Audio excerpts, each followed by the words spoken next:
عمرك صحيت نص الليل ولقيت قطتك باصة في ركن الأوضة وعينيها واسعة كأنها شايفة حد طيب؟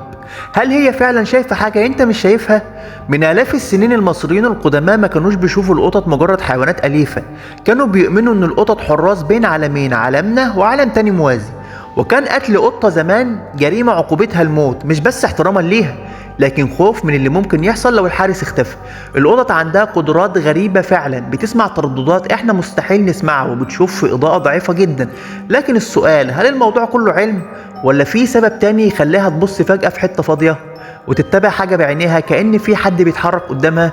في ثقافات كتيرة حوالين العالم كانوا بيعتقدوا ان القطط بتحس بوجود الأرواح، وإنها مش بس بتحس لكن بتحرس البيت منها. عشان كده ساعات تلاقيها واقفة قدام باب مقفول أو باصة في ممر ضلمة من غير سبب واضح. يمكن القطط مجرد كائنات حساسة جدا، ويمكن كل ده تفسير علمي طبيعي. لكن المرة الجاية لما قطتك تبص وراك فجأة، قبل ما تضحك وتقول أكيد مفيش حاجة، اسأل نفسك سؤال واحد: هي بتبص في الفراغ ولا في حد واقف وراك فعلا؟